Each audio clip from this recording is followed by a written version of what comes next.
Monsieur le Président, Ousmane Camara, vous avez été magistrat, vous avez été directeur de la Sûreté nationale, vous avez été ministre, vous avez été notamment président de la Cour suprême, vous avez été également au cœur du procès de Mamadou Dia, ce qui veut dire que vous êtes une figure assez remarquable de la vie politique sénégalaise. Et par conséquent, votre témoignage peut être de première qualité et de première main. Nous sommes heureux d'être chez vous ce soir pour un entretien à bâton rompu dans cette rubrique qui est intitulée « Les grands entretiens ».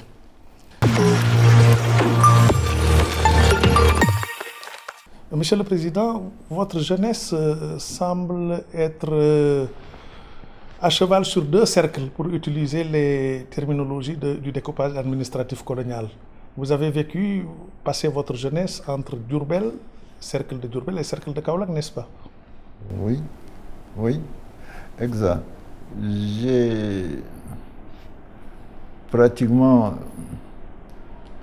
passé la plus grosse partie de ma jeunesse à Kaolack. Je suis natif de Diourbel, mais très tôt exilé à Kaolack, ce qui fait que pratiquement toute ma jeunesse a été passée, ma prime jeunesse à Kaolack, avec des apparitions vacancières, comme on dit, à Diourbel. Mais c'est entre Kaolack et Saint-Louis, j'ai fait le lycée, que c'est passé pratiquement toute ma jeunesse, ce que j'ai appelé un jeune sans jeunesse, parce que très tôt nous avons été plongés dans une espèce de tourbillon dont nous aurons à parler certainement. Vous avez commencé le cycle primaire où? Les cycles primaires, je les ai entamés en 1939, 38, 39, parce que je venais d'avoir 7 ans, à Diourbel. Dans la ville de Diourbel? Dans la ville de Diourbel. Je suis natif. Mais très rapidement, handicapé par une blessure, j'ai été envoyé à Kaolack, mais pour des raisons que je pourrais appeler socio-culturelles. Dans l'acception, dans l'entendement de nos familles, à l'époque, on pensait que, puisque j'étais fils unique, on pensait que pour se former, l'homme devait être éduqué loin du cocon familial. Et c'est ainsi que j'ai été donc envoyé chez mon oncle maternel, parce que vous connaissez l'influence que le matriarcat occupe dans notre pays. C'est ainsi que j'ai été envoyé de Diourbel à Kaolack chez mon oncle pour justement être, comme on dit, je mets ça entre guillemets, dressé, pour faire de moi un homme, parce qu'on évitait que dans le cocon familial, je devienne une espèce de femmelette et non pas un homme. Donc c'est ça qui vaut j'appelle ça un exil, mon exil à Kaolack.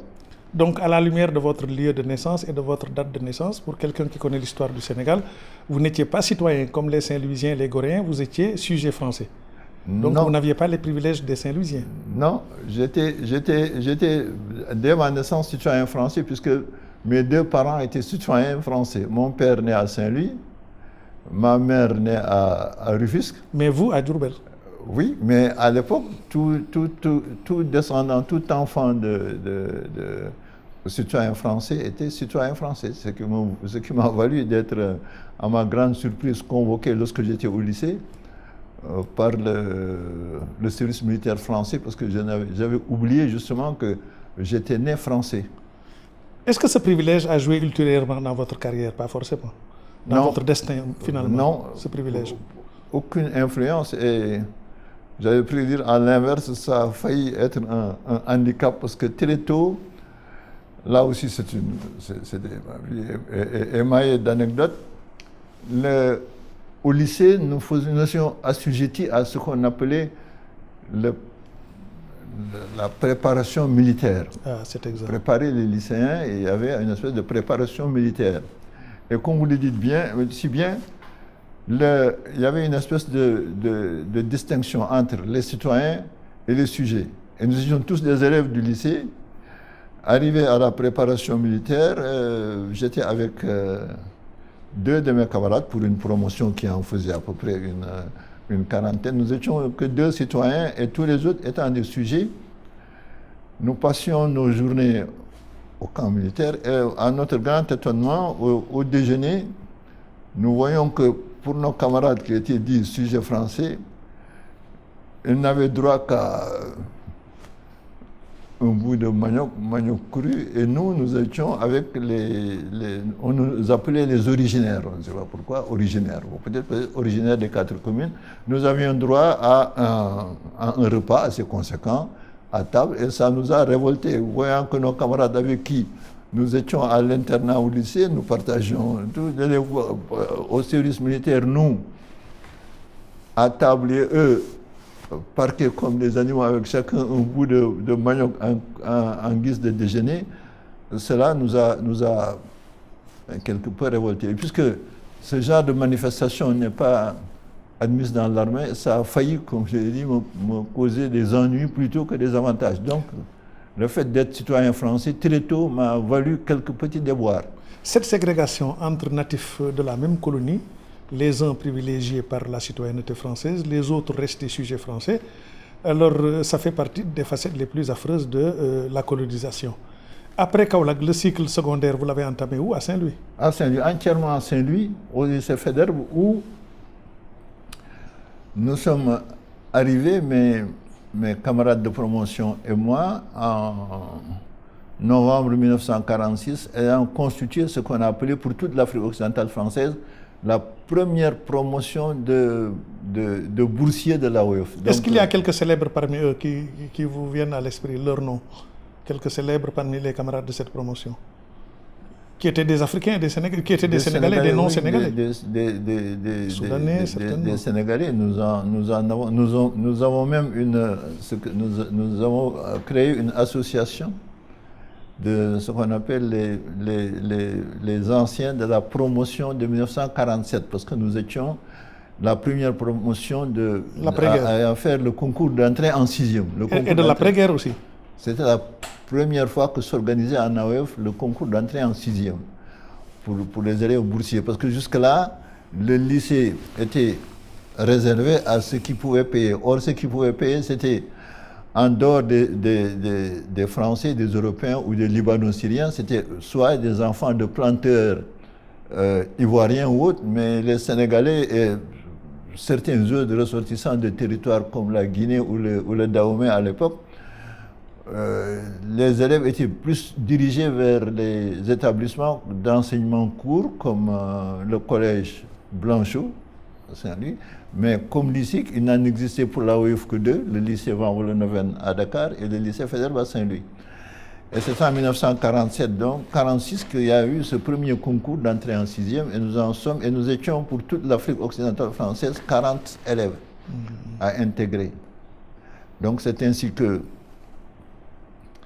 nous avons intégré le lycée Faidherbe, et pendant donc 6 années, pour ne pas dire 7 années, nous avons vécu à Saint-Louis.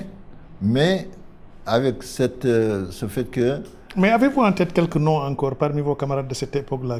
Ah ben oui, il y en a. Oui, nous avons même... D'ici et d'ailleurs, c'est-à-dire du Sénégal comme d'autres colonies. Ici, on en a certains comme notre Abdourahmane Dia, qui avait été ici ministre du tourisme. Et ambassadeur aussi. Ambassadeur en Allemagne. Ambassadeur en Belgique. Oui. Et ambassadeur en Belgique. En Allemagne, un peu partout. Amadou Ibrahim, qui avait été ici également. On en a... Et parmi les non-sénégalais? Ah, mais vous avez les Dahomey, on a aussi, parmi les Sénégalais aussi, il y avait Fernand Brigaud, qui avait été à Air Afrique. C'est le neveu justement de M. André Guiabert, il était de notre promotion. Ah, d'accord. Et nous avions maintenant malheureusement des camarades non sénégalais, mais qui ne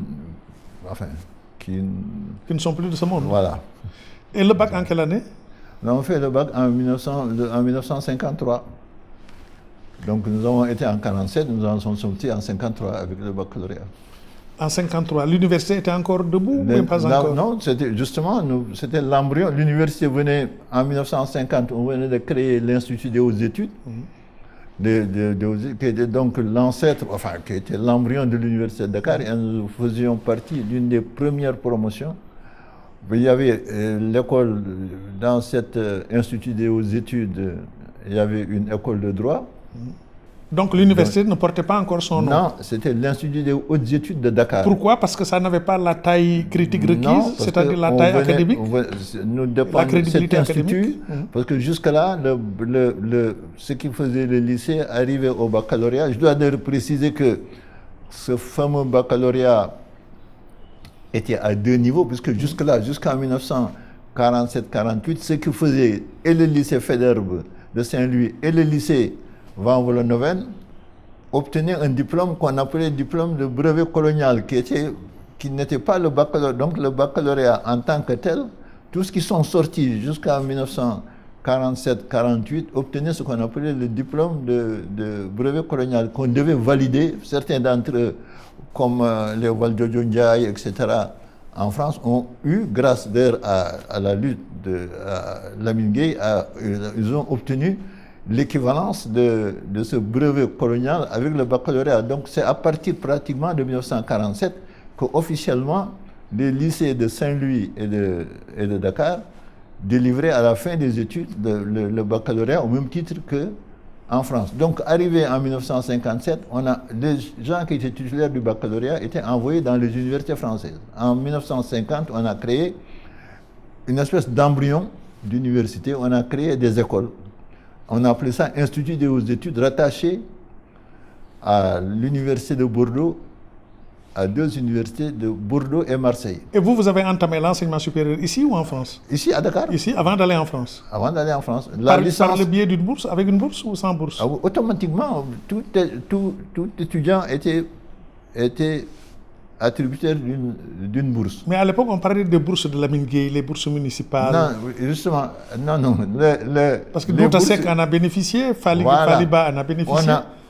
Ces bourses de Lamine Gueye étaient, comme les Ablaïwad et autres, ont bénéficié. Voilà, ce qu'il y avait, c'est que l'enseignement supérieur n'existant pas ici, l'enseignement supérieur étant dispensé en France, les municipalités, puisque Lamine Gueye était maire de Dakar, il a octroyé des bourses municipales à un certain nombre de personnes, dont des gens titulaires de diplômes d'enseignement, enfin d'enseignement moyen ou d'enseignement appelé.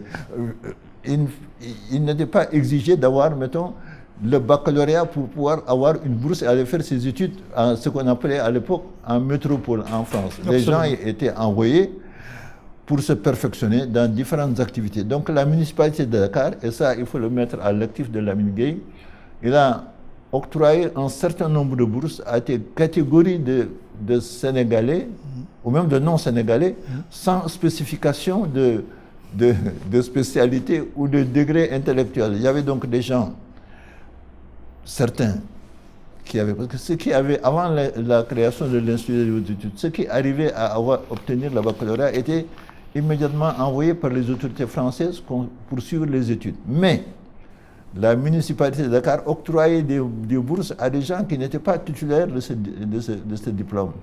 C'est ainsi que quelqu'un comme Abdoulaye Wade a pu bénéficier d'une bourse municipale pour aller parfaire il a passé son baccalauréat en France grâce à une bourse de la municipalité. On partait de la municipalité de Dakar avec des bourses pour aller soit terminer des études secondaires en France, ou bien faire d'autres activités. Il y a des gens... Pour Abdoulaye Wade, c'est d'autant plus vrai qu'il a été instituteur avant d'entamer l'enseignement supérieur. Comme certains autres qui avaient, parce qu'ils étaient obligés de faire ce que je vous ai dit là, l'enseignement court. Il y avait des collèges, le collège Blanchot formait des gens, et après ils allaient à Villiers-Ponty pour devenir soit des instituteurs, soit des médecins qu'on appelait les médecins africains. Comme Oufé-Boigny. Voilà, exactement. Alors, c'est à ces gens-là, à ce niveau-là, qui est devenu ce qu'on appelait les pontins, qui étaient soit des instituteurs, soit des médecins africains. Voilà ceux à qui Lamine Gueye donnait des bourses pour aller se perfectionner en France. Ce qui n'est pas votre cas. Vous avez quitté Dakar avec quel diplôme pour aller en France? Nous, la licence en droit ici. La licence en droit, en quelle année? On fait la licence en droit en 1957. Et vous êtes arrivé en France la même année? La même année pour faire... Et là aussi, le système colonial était tel que les études de droit s'arrêtaient à la licence. Une fois qu'on a la licence, on devait aller ou s'installer comme avocat ou alors des métiers dans l'administration. Exceptionnellement, pour pouvoir continuer à faire un doctorat, il fallait avoir nécessairement une mention.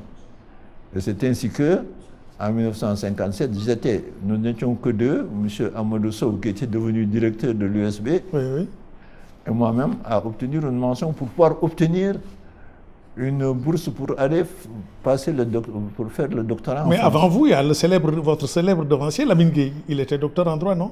Oui, mais c'était bien avant vous, bien avant nous, parce que justement, il a fait ses études, en France, il a pu poursuivre ses études en France, faire le doctorat. Mais ce que je vous dis, c'est que les gens qui étaient à l'Institut des études de Dakar devaient s'arrêter, la limite, c'était la licence. À Dakar, on faisait la licence, terminée. Mais pour pouvoir maintenant, avec une bourse, aller faire le doctorat, parce que le doctorat n'existait pas à Dakar, il fallait aller en France, il fallait avoir une bourse. Et l'autorité coloniale avait fixé la barre. Pour les postulants, il fallait avoir une licence en droit avec une mention pour pouvoir postuler à une bourse d'enseignement supérieur. Donc il fallait être vraiment excellent. Voilà. Il fallait vraiment être excellent. La sélection était assez sévère. Et on associe votre nom à la FEANF, la Fédération des étudiants d'Afrique noire de France.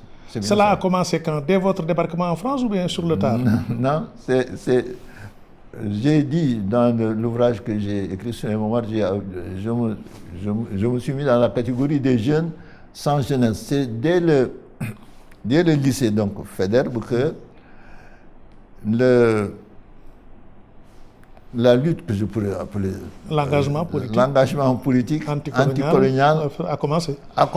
Absolument. Et nous avons créé à l'Institut aux études de Dakar, il s'est créé une association que nous avons appelée l'Union générale des étudiants de Dakar.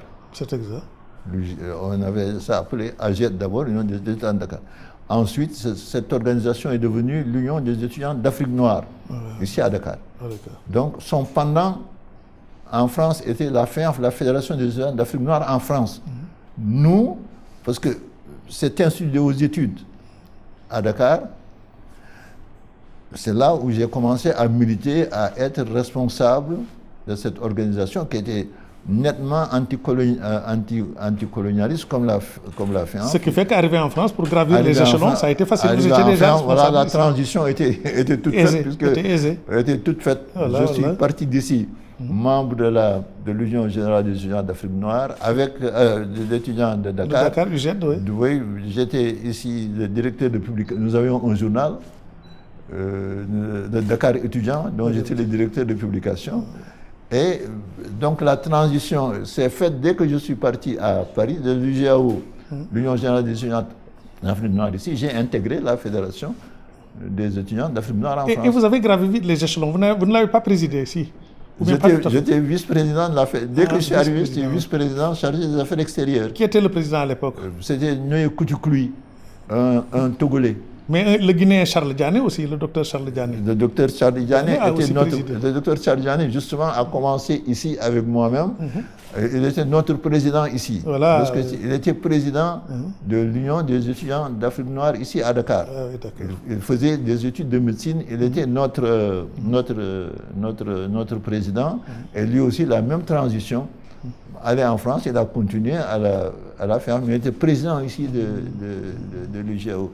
Et à la FEANF, nous avons donc continué avec moi, j'ai occupé le poste de vice-président. Et un autre Sénégalais, le docteur Amadba, a pris la suite aussi de Koutoukloui. Et nous avons eu comme ça, moi j'ai été responsable des affaires extérieures de 1957 à 1960. Donc j'étais chargé de relations avec tout ce qui était extérieur à notre organisation. Donc tout le temps sur la brèche. Ce qui m'a donné peut-être cette chance d'occuper, de parler à des gens, d'être sur certaines tribunes, etc. Ce qui m'a valu cette espèce de réputation de grand parleur ou d'éloquent. Mais notre organisation, qui a encore des membres dont l'actuel président de la Guinée, Alpha Condé, puisque nous étions ensemble.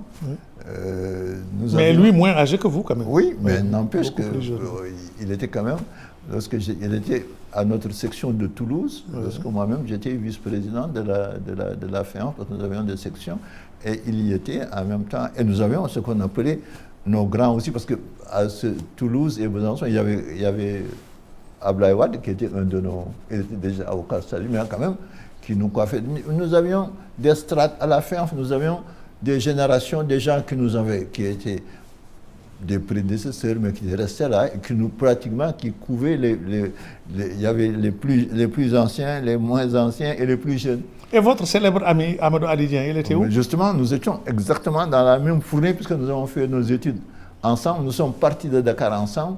Et pendant que je m'occupais des affaires extérieures, Amadou Alidien, lui, était secrétaire général adjoint, et à un moment donné, il s'occupait également des affaires sociales et des affaires culturelles. Ah oui, donc. Voilà. Donc vous avez combattu côte à côte. Nous avons combattu côte à côte et nous avons beaucoup voyagé côte à côte aussi. Et vous êtes restés unis jusqu'à la fin. Oui, oui. Nous avons voyagé. Même après les carrières. Avant même d'aller à la fin, nous avons, d'ici en 1957, nous avons participé au... Il est natif de Diourbel aussi. Il est natif de Diourbel voilà, aussi, donc, comme moi. Donc, les liens étaient soudés. Et nous avons même gardé les veaux de nos parents ensemble. Extraordinaire. Voilà. Mais l'épisode qui est intéressant, c'est votre départ. D'abord, avant de parler de votre départ, le filtre colonial, parce que le système colonial filtrait quand même les subversifs, les anticolonialistes. Alors, il y avait un filtre. Comment un homme comme vous, fait un feu notoire, a pu être magistrat? Est-ce qu'ils n'ont pas cherché à vous barrer la route de l'école de magistrature? Ou bien vous avez fait des compromis, comme on le dit? Non, le premier filtre était dû d'abord. Ce qu'on n'a pas pu m'empêcher de faire, c'est d'avoir parce que citoyen français, j'avais le passeport français. Ce que certains de mes collègues sujets ne pouvaient pas avoir. Donc c'était le premier obstacle franchi, on avait essayé de m'empêcher d'avoir le passeport pour sortir du Sénégal.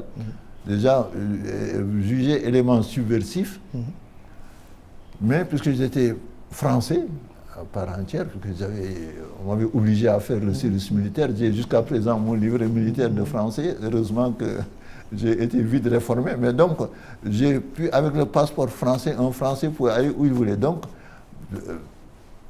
c'est un avantage au fond que j'ai eu. Oui, mais l'école. Maintenant, mes autres collègues, le filtre de l'école, pour l'école de magistrature. Le filtre de l'école existait dans la mesure où, attention, là, ils tamisent. Non, il faut quand même aussi mettre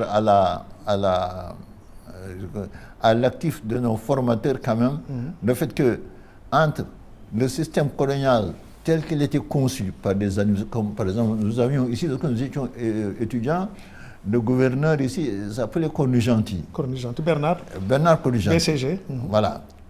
Nous avons organisé ici un certain nombre de manifestations pour nous dresser contre la loi cadre ou contre certaines choses. Nous considérions que les Senghor et autres étaient des complices des autorités coloniales.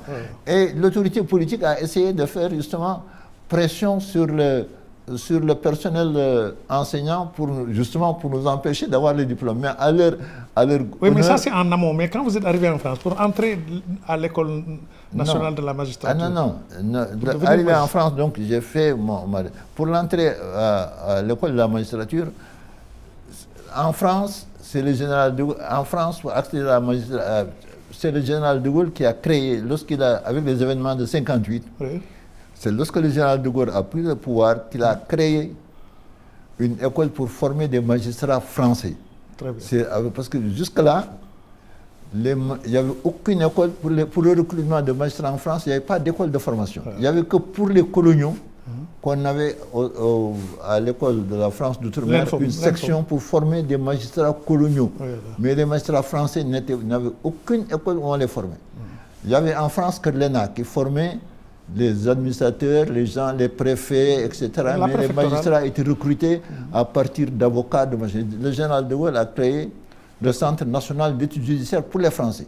Et puisque nous venions d'avoir, après la loi cadre, d'avoir notre indépendance, dans le cadre de la communauté, le général de Gaulle avait octroyé à certains pays des places pour former des magistrats autochtones. C'est ainsi que nous, c'est pas la France qui m'a envoyé faire c'est la Fédération du Mali qui m'a envoyé. Nous étions 4, je l'ai mis dans mon ouvrage, c'est Boubacar Gueye était ministre fédéral de la Justice du Mali, Kéba Mbaye était son directeur de cabinet, et lorsque, en 1959, après la proclamation de la Fédération du Mali, le gouvernement français, le général de Gaulle, qui venait de créer le Centre national d'études judiciaires pour former des magistrats français, a estimé que pour assurer la relève des magistrats français qui étaient dans les colonies, devenus pays indépendants, a octroyé, par exemple, pour le Sénégal, 4 places. L'école devait recevoir une 40aine d'élèves. Le général de Gaulle a estimé que la moitié, 25, à peu près 25 ou 30 devaient être des Français, et les 15 autres devaient répartir ainsi Sénégal, enfin Mali, puisqu'on avait une fédération. Il y avait à peu près 2 par territoire. Puisque c'était le Mali, nous avons donc 4. Mes promotionnaires étaient Mme Marie-Josée Crespin, qui est maintenant à Gorée, et la Diouf, qui est retirée, André Gilbert, qui est malheureusement décédé, et moi-même, nous étions 4. Donc, choisis non pas par la France, mais par la Fédération du Mali. Donc, moi, j'ai été choisi par Kéba Mbaye, qui était directeur de cabinet de Boubacar Gueye. Et puisque c'était mon aîné à Kaolack, parce que tout ça aussi, il y avait une espèce de ségrégation là. Kéba Mbaye étant de Kaolack et nous grandis sous sa houlette là. Donc j'ai été choisi donc c'est la Fédération du Mali qui m'a envoyé faire le Centre national d'études judiciaires. Donc il n'y avait pas eu, si vous voulez, de choix plus. Mais pour entrer dans ce centre, Monsieur le Président, il fallait laisser la FEANF à la porte. Donc la FEANF a été entrée. J'avais fini, parce que la FEANF prend des étudiants, c'est des étudiants en France. J'ai fait mon doctorat. Et c'est pendant ce temps-là que l'indépendance est arrivée. Nous sommes devenus indépendants en 1960. Et moi, j'avais fini, par coïncidence, j'avais fini mes études. Donc, ou bien je devais rentrer comme avocat, ou bien comme fonctionnaire, ou faire autre chose. Mais ma carrière à la fin venait de prendre fin, et c'est en ce moment-là que la Fédération du Mali m'a recruté comme magistrat stagiaire. C'est comme ça que j'ai accédé à la magistrature. Donc il n'y a pas eu, si vous voulez, d'interruption de mes études comme étudiant pour aller faire magistrature. Non, j'ai fait mon cycle. Et c'est en ce moment-là que pratiquement est intervenue l'indépendance de nos territoires. Nous étions partis fédération de l'Afrique occidentale française. La balkanisation est arrivée. Oui, cet épisode est bien connu. Et puis alors nous sommes partis, Maliens, nous, Fédération du Mali, nos camarades ivoiriens sont. Mais heureusement, la FEANF a survécu à cet éclatement qui est survenu donc en 1960, où au fond, toute cette fédération, nous étions Fédération des étudiants africains, la fédération a éclaté, mais la FEANF est restée. Mais votre passage notoire, votre militantisme notoire à la FEANF, ça n'a pas retenti sur votre carrière parce que les États échangent des informations, les renseignements circulent entre les 2 États, l'État naissant de la Fédération du Mali et le vieil État français. Est-ce que quelque part vous n'avez pas été stigmatisé? Non. Comment vous avez surmonté cette stigmatisation? Non, c'est que nous ont choisi, nous connaissons bien, puisque nous, on s'était frotté à eux. Par exemple, je prends l'exemple concret du Sénégal.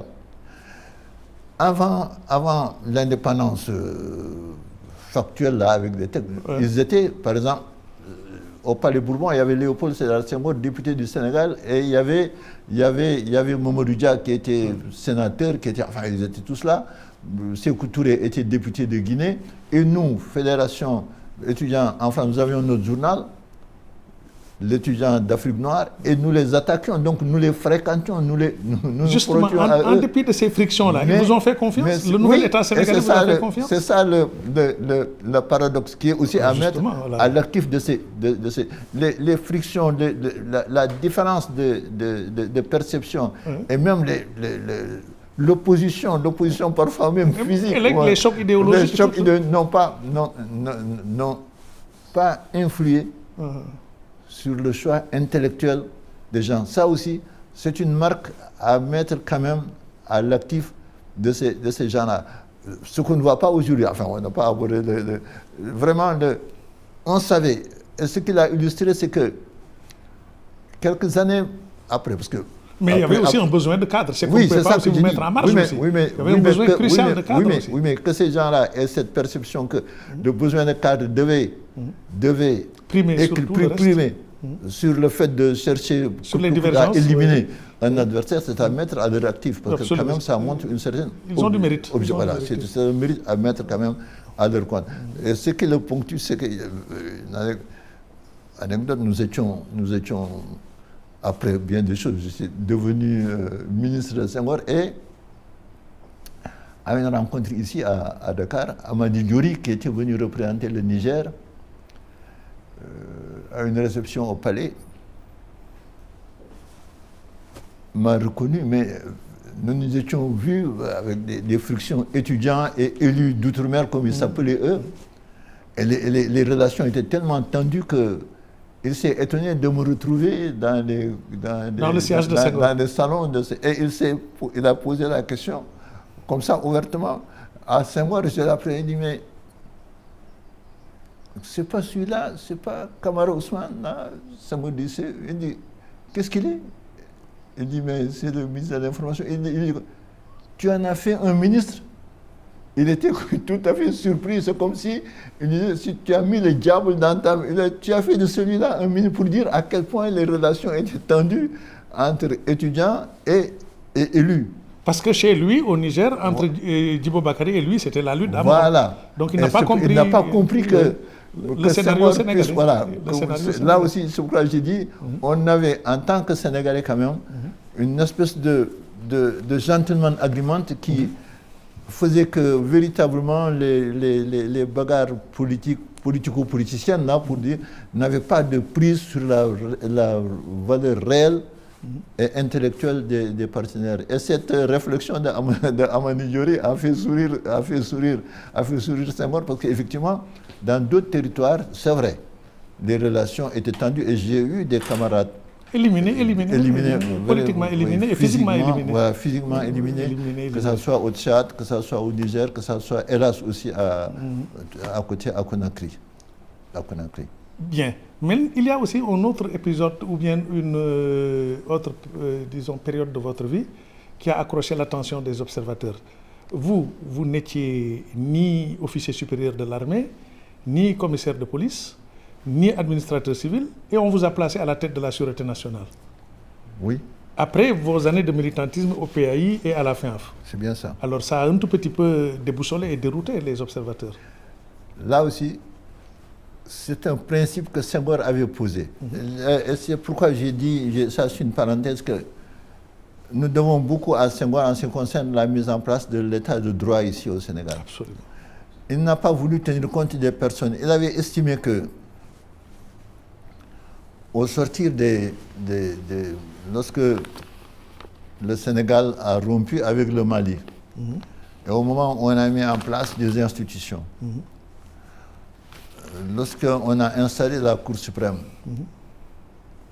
où il s'est vu pratiquement apostrophé par Isaac Foster. C'est pourquoi quand on dit indépendance, à l'installation de cette Cour suprême, où Senghor avait invité Siran, le président de Madagascar à l'ouverture, où il y avait donc toutes les autorités, lui, président de la République, Mamadou Dia, président du Conseil, Lamine Gueye, président de l'Assemblée nationale, et Siran, son hôte. Isaac Foster s'est adressé d'abord à lui en lui disant « Monsieur le Président de la République », pour montrer à quel point le pouvoir judiciaire devait être indépendant, il lui dit « Monsieur le Président de la République, même nos erreurs s'imposeront à vous ». Pour dire que même si la justice se trompe, même nos erreurs s'imposeront à vous. Pour dire qu'au-dessus de la Cour suprême, il n'y avait rien. Et de dire au Président du Conseil, Monsieur le Président du Conseil, si vos arrêtés et vos décrets ne sont pas conformes à la loi, nous nous opposerons à leur promulgation. Et de se tourner vers le corps diplomatique en disant, messieurs, vous pouvez dire à ceux qui vous représentent qu'au Sénégal, on a une autorité indépendante. Bon, une justice indépendante. Une justice indépendante. Et c'est sur cette lancée-là que Senghor a estimé aussi que la police devait être dirigée par un magistrat. Il y avait donc le premier directeur de la CNSP a été Laïti Niang. Laïti Niang qui était un magistrat de la même promotion que Kéba Mbaye, et qui faisait partie aussi des premiers membres de la Cour suprême du Sénégal. Le deuxième? Voilà, et c'est là où la rupture est arrivée. Donc, c'est présenté les événements de 1962. On a écarté le directeur de la sûreté qui était Leïti Niang, et dans cette période-là de troubles, on a pris un commissaire de police qu'on a nommé pratiquement directeur de la sûreté. Et lorsque le calme est revenu, donc après le procès de 63, lorsque Senghor a fait voter la constitution de 63, il est revenu à ce qu'il appelait les fondamentaux. Nommé à la tête de la sûreté un magistrat. C'est pourquoi j'y ai été en tant que magistrat choisi. C'est pas que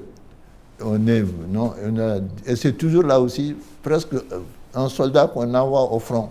C'est le président de la Cour suprême qui a estimé que, compte tenu de mon passage, compte tenu du procès que j'avais connu, compte tenu de ceci, j'ai été pratiquement affecté comme magistrat directeur de la Sûreté nationale. Voilà ce qui m'a amené à la Sûreté nationale. Et à la tête de la Sûreté nationale, quel souvenir avez-vous d'inoubliable, un souvenir qui mérite d'être placé dans les manuels d'histoire à la Sûreté nationale? Vous y êtes resté longtemps? 7 années. Sans interruption? De 1964 à 1970. Et c'est passé bien des choses. Bien entendu. J'ai eu d'abord à connaître de ces fameux maquis de notre ami Ahmad Dansokho à l'époque. Dans le parc national de Niokolo-Koba. Oui. Ensuite, vous avez géré aussi l'affaire, l'attentat de la Tabaski. L'attentat de la Tabaski. Oui. Et puis l'assassinat malheureusement de Demba Diop à Thiès. De Demba Diop aussi, vous l'avez géré, oui. Géré. Et pour déboucher sur les grands événements de 68 et 69, où véritablement le pouvoir n'a tenu qu'à un fil. Là aussi, j'étais dans la mêlée comme directeur de la sûreté, avec un grand général, vraiment le général Jean-Alfred Diallo. C'est cette grande tourmente de 68 qui a surtout vraiment marqué ce que j'appellerais, parce que j'ai pu voir de l'intérieur comment un pouvoir peut basculer, comment la rue peut déboulonner pratiquement un pouvoir, bien que véritablement assis sur des bases solides. Senghor avait la légitimité qu'il fallait, mais il a fallu une espèce de bourrasque, il a fallu être emporté par cette bourrasque, la n'eût été la vigilance et la loyauté du général. Bon, vous étiez donc à un poste clé qui vous permettait d'observer la vie politique sénégalaise de très près et de manière pointue, ce qui veut dire que vous avez eu à connaître des personnages clés et surtout des personnages controversés, comme M. Jean Collin. Oui. Quels étaient vos rapports avec Jean Collin? Parce que ces rapports avec Habib Thiam, exécrables, ces rapports avec Famara Ibrahima Sagna, mauvais. C'est sûr. Vous, quels furent vos rapports avec Jean Collin? C'est sûr. Je dois dire à la vérité. Il n'a pas été votre patron parce que vous avez quitté la sûreté avant son arrivée à l'intérieur. J'ai quitté la sûreté avant son arrivée parce qu'il a remplacé celui que... J'ai été à la sûreté avec Amadou Sédia comme ministre de l'Intérieur et lorsque Amadou Sédia a été remplacé par Amadou Clédor Sall, moi-même, avec le référendum de 1970, j'ai quitté la sûreté pour, avec Abdou Diouf, intégrer le gouvernement. Voilà, très donc, j'ai travaillé avec Jean Collin, non pas en tant que... subordonné, mais en tant que collègue. Ce qui fait que... En tant que collègue. Je n'ai pas eu des contacts, ou bien au moment où j'étais directeur de la sûreté, il y a une période où parce qu'il avait remplacé André Pétavin comme ministre des Finances. Et j'étais directeur de la sûreté, mais nos rapports étaient vraiment très loin. Mais vous étiez directeur de la sûreté quand il était aussi dans l'administration territoriale, lui, Jean Collin. Il n'a pas été préfet de Non, lorsqu'on me nommait, oui, parce que c'était concomitant. Lorsqu'on me nommait directeur de la sûreté, Jean Collin était déjà secrétaire général du gouvernement. Il était secrétaire général du gouvernement. Il avait quitté le commandement territorial. Il avait quitté c'est avec les événements de 62 qu'il avait quitté le commandement territorial. Il était territorial. Donc Collin au moment où j'étais directeur de l'UTILI, il était secrétaire général du gouvernement et immédiatement après, ministre des Finances pour remplacer André qui était décédé. Donc je n'ai pas eu avec lui, si vous voulez, nous n'avons pas eu l'occasion d'avoir des rapports qui puissent être des rapports de conflictualité ou des choses comme ça. Mais vous avez été collègue dans le gouvernement pendant de longues années. Vous vous êtes côtoyé dans le bureau politique du Parti Socialiste, etc. Mais quelle est votre appréciation sur l'homme? Parce qu'Abdou Diouf, dans ses mémoires, semble un peu dépité. En dépit de tout ce que Collin a fait pour lui, aujourd'hui, il a osé écrire que Collin est un bandit. Je ne partage pas ce point de vue. Ah bon. Je pense que, pour être juste, je pense que dans la ligne des gens que Senghor cherchait dans l'État, je pense que Jean Collin est un bâtisseur. J'ai l'impression que l'administration, l'agencement de notre administration, maintenant qu'on parle de revoir notre... Je pense que Jean Collin a été une des pièces maîtresses pour la mise en place d'une administration réelle au Sénégal. J'ai pu constater, de par mes fonctions à l'époque de directeur de la Sûreté, de ministre des Finances, et même avant, un peu, lorsqu'il était secrétaire général, il avait installé un système de travail qui mettait progressivement une espèce d'administration vraie, où les gens devaient venir, où le temps, je l'ai entendu dire qu'il n'était pas intéressé par le temps de présence, mais par le temps de travail. Donc, il ne suffit pas de venir à 8 heures, de mettre son chapeau et d'aller se promener. Mais vers la fin, quand il est devenu le roi Joseph du régime, c'est-à-dire l'homme le plus influent du système. J'étais dans le gouvernement, de Senghor, Jean Collin étant ministre de l'Intérieur, moi, ministre de l'Information ensuite, ministre de l'Enseignement supérieur ensuite. Donc, j'ai pu voir travailler, évoluer Collin comme un de mes collègues. Mais je dois dire aussi, là, que partout il est passé, la période où j'ai eu véritablement à le solliciter, comme ministre de l'Intérieur et moi, comme ministre de l'Enseignement supérieur, avec les perturbations. Donc la collaboration était inévitable. Voilà, pour le maintien de l'ordre.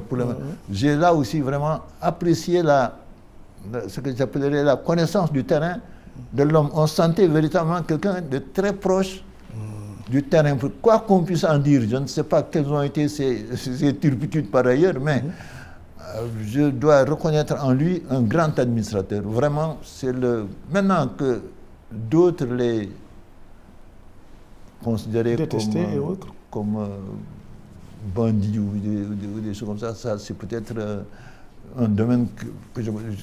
Mais vous conviendrez avec moi qu'Abdou Diouf le connaît mieux que vous. Parce qu'il a fait des choses avec Abdou Diouf qu'il voilà.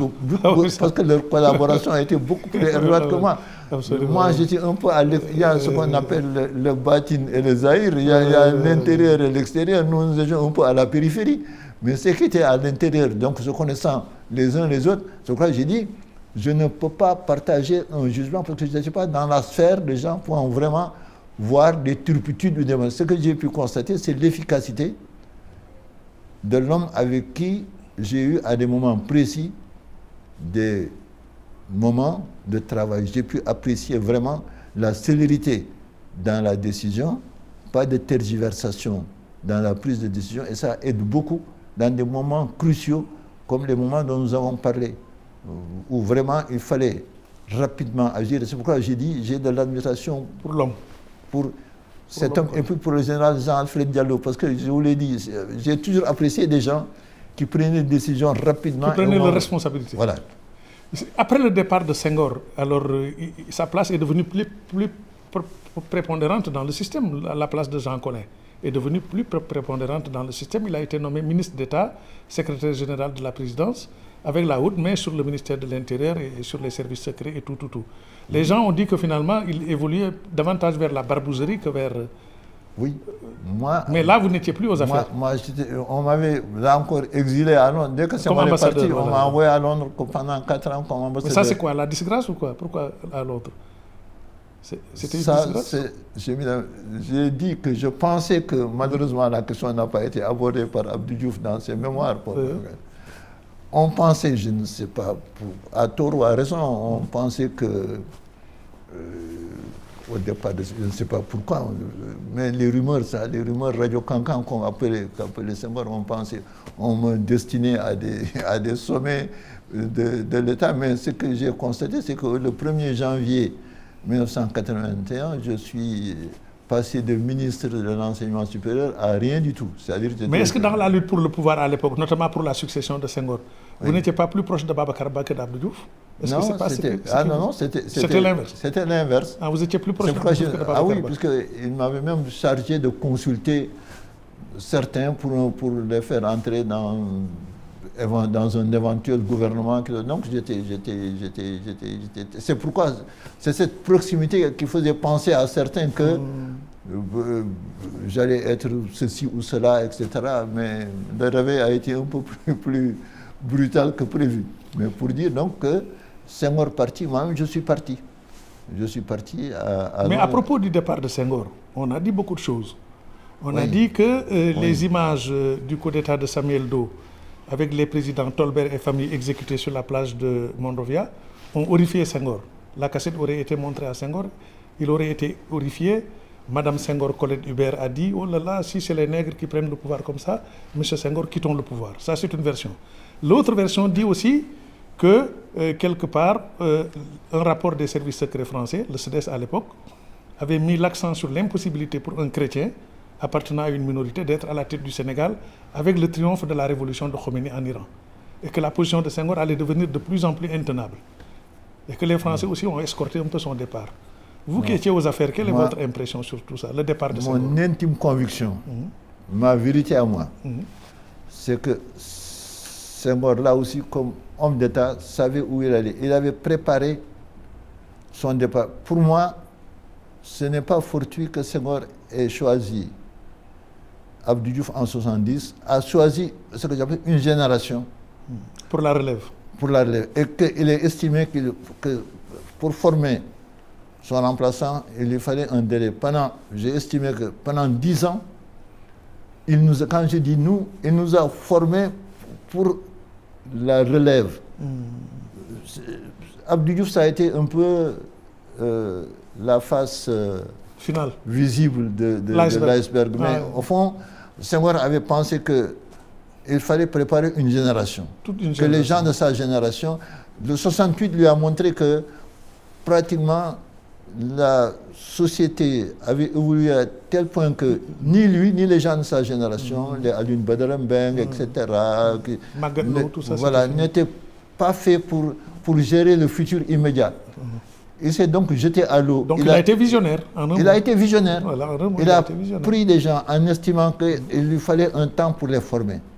Et c'est ce temps-là qu'on a... Qui est arrivé à son terme. Je pense même que les événements de 68 ont un peu retardé, pour moi, son de départ. 60, qu'on précipité les choses. Il s'est rendu compte, avec les événements de 68, qu'il était quelque peu dépassé par la nouvelle mentalité. Il l'a formé en disant où je suis trop vieux, où les Sénégalais sont trop jeunes.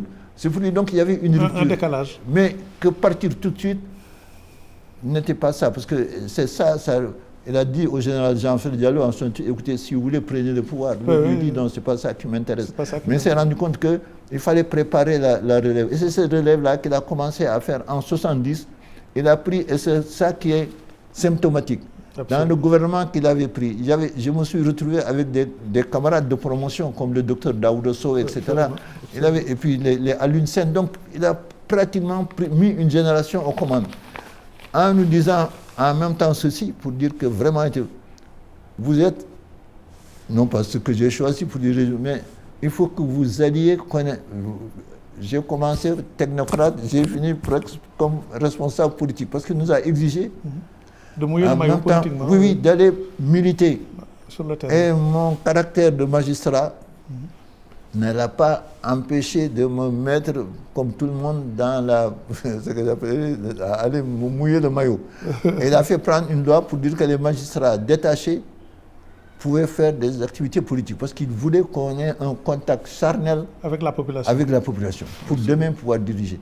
Donc celui-là, maintenant on a raconté, après je suis sûr que l'homme que je connais, que pour l'avoir vraiment fréquenté pendant une dizaine d'années n'était pas l'homme à céder à des machines, des photos de Samuel Doe, etc. Mais on a dit aussi Je qu'après pense que- son départ, on a dit, Monsieur le Président, qu'il a été un peu amer. Oui. La et lutte c'est- contre, d'abord, comment on appelle ça la lutte qu'Abdou Diouf aurait engagée contre les barons, voilà, cette façon je- de mettre à l'écart les barons. Voilà, Bon, ensuite, le fait de lui interdire l'avion présidentiel, autant de choses l'ont rendu Mais- un peu amer mais- après son départ. mais Un c'est peu moins comme- qu'Amadou Aïdjo, c'est mais assez comme- amer quand mais même. c'est- Oui, mais ça, si vous voulez, ça n'a rien à voir avec des considérations externes, Oui, comme je le suis fait d'accord. que des Samuel Doe. C'est comme quelqu'un, vous pouvez avoir le même amertume quand vous avez élevé votre enfant, que vous lui avez inculqué un certain nombre de valeurs et que à l'arrivée, vous vous rendez compte que votre enseignement n'a pas servi à grand chose. Ce sont des déceptions. Voilà. Ce sont Je des pense déceptions. que Ça n'a rien à voir avec les autres ressorts. Voilà. Je pense que la formule exacte, c'est d'avoir été déçu. Un peu déçu. Et parfois, la déception donne des blessures beaucoup plus profondes que la trahison. Que la trahison. Voilà, c'est quand on a Maintenant, préparé... avant de boucler, on revient sur les aspects juridiques parce qu'on ne peut pas perdre de vue que vous êtes un éminent juriste. Sous Abdou Diouf, Oui, la police a été radiée. Tout un Oui. corps a été radié en 1987. oui. C'était légal ou c'était légalisé a posteriori?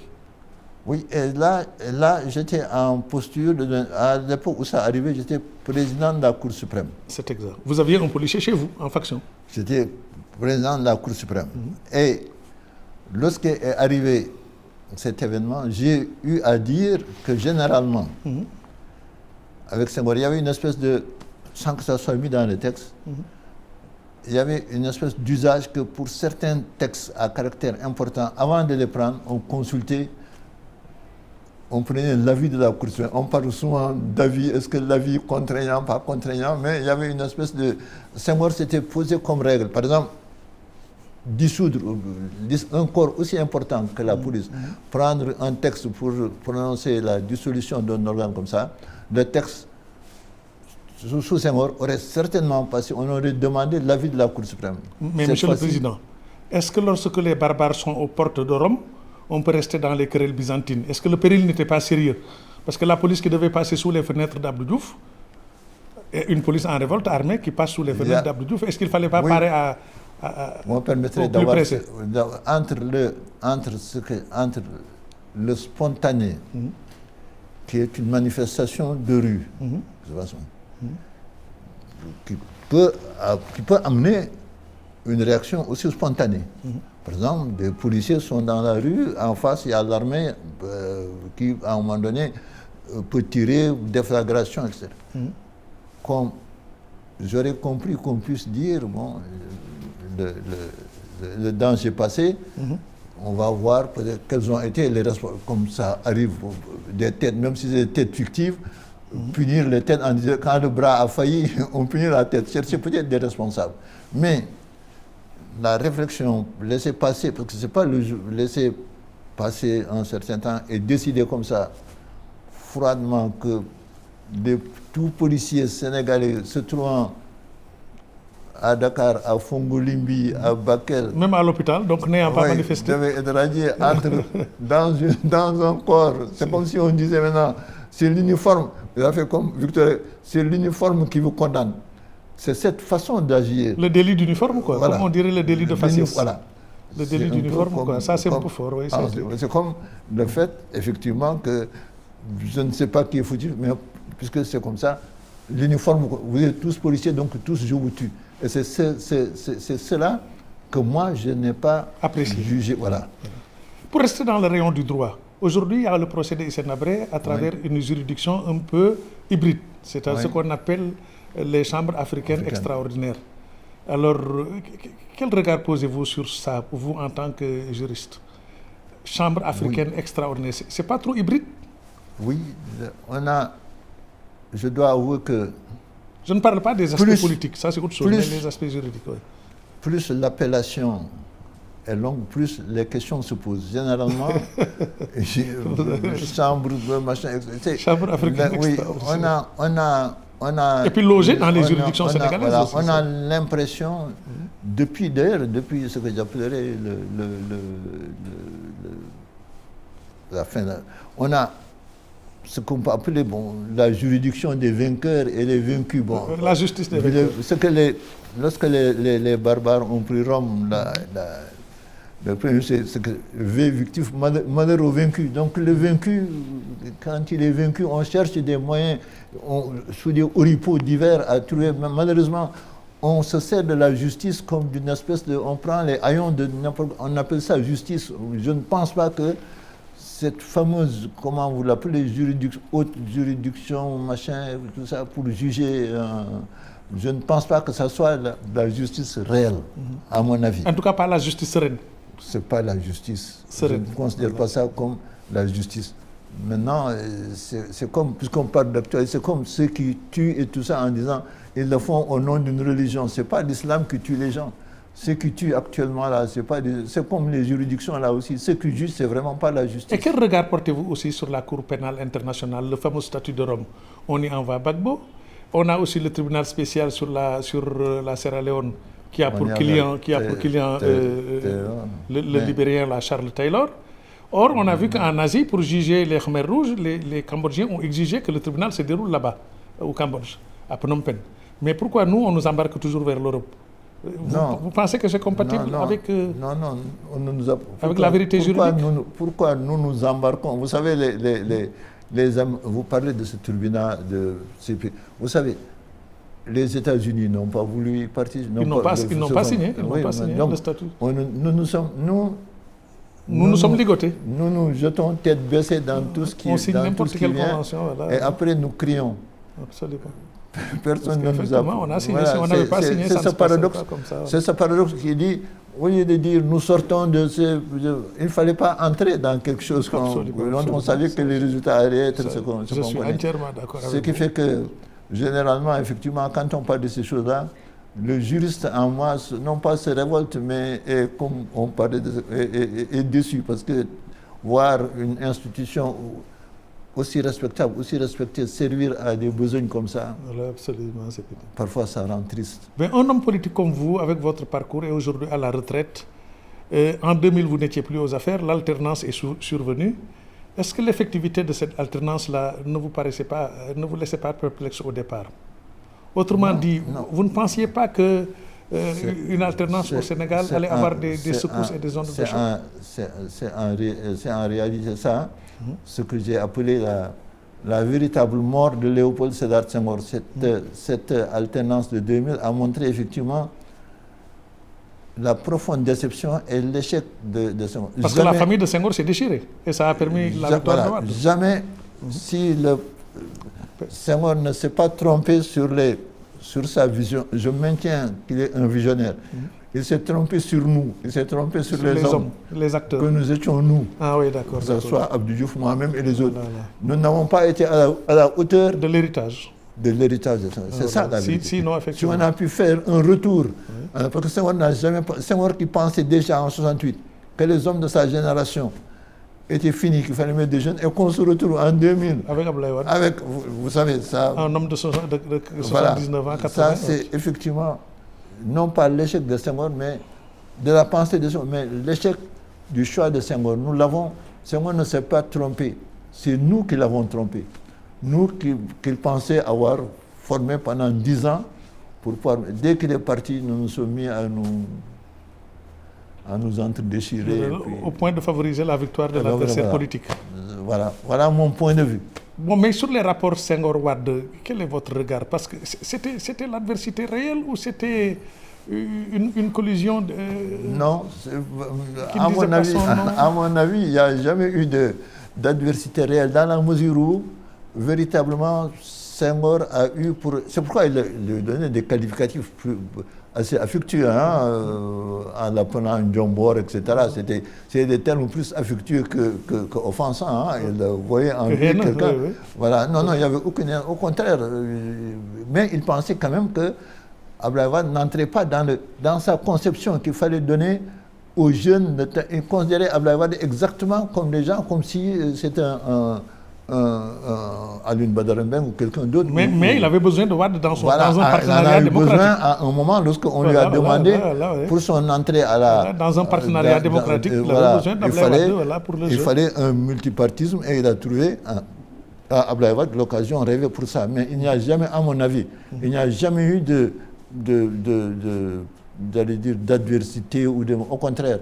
Et c'est pourquoi d'ailleurs Abdoulaye Wade lui rend bien ça, parce qu'Abdoulaye Wade a toujours considéré qu'il était presque l'héritier de Senghor et presque le successeur normal le de Senghor. continuateur. Il a considéré le président Abdou Diouf comme une espèce de hiatus, quoi, comme une espèce de transition. Il s'est toujours réclamé de Senghor. Il a même parfois ignoré l'existence pour lui, les années 80 à 2000, pour lui, c'est une transition plutôt qu'une continuation. Donc, Abdoulaye Wade et Senghor, il y a, je pense, presque ce que je pourrais appeler un dépit amoureux, quoi. En quelque sorte. Et aujourd'hui, dans le contexte politique sénégalais, donc celui d'aujourd'hui, vous qui êtes en marge de tout ceci, parce que l'âge vous a mis à la retraite politique et tout, mais la sagesse est là, l'expérience est là, est-ce que vous ne pourriez pas débloquer une situation comme celle-ci, c'est-à-dire faciliter un dialogue entre l'opposition et la majorité actuelle?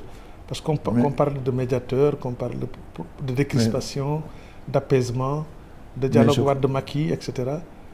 Mais je croyais qu'on ne devait pas parler du présent. Mais enfin, il est vrai que non, ça c'est pour boucler la boucle. Ça c'est pour boucler la boucle. Chasser le naturel, il revient au grand galop.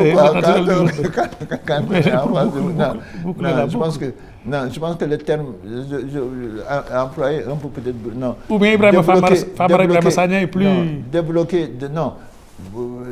Le terme... Non. Débloquer je ne pense pas qu'il y ait une situation... Oui, peut-être améliorer, je pense que améliorer des relations, je pense qu'il y a... lubrifier, disons lubrifier. Voilà, je pense que on n'est pas arrivé à une espèce de blocage. Et grâce à Dieu, il y a quand même... Nous sommes un pays où il y a un dialogue que j'appellerais apparent et souterrain. Et ça aussi, c'est une des valeurs de la sénégalité. On a des vertus qui sont souvent... Les gens parlent haut, généralement. Nous avons même des ethnies ici où les gens... Il faut parler haut et fort pour qu'on sache que... Mais en même temps aussi, il y a des gens qui murmurent, il y a des gens qui parlent à l'oreille. Ce qui fait que c'est cet ensemble de choses qui, à mon avis, pour nous rendre optimistes, pour faire effectivement qu'on n'arrive pas à des situations bloquées. Je pense qu'apparemment, parfois, il y a des difficultés, mais on n'a jamais eu une espèce de nœud gordien qu'il faut trancher à tout prix. Voilà. Non, en fait, il n'y a pas de blocage dans la mesure où les institutions fonctionnent régulièrement.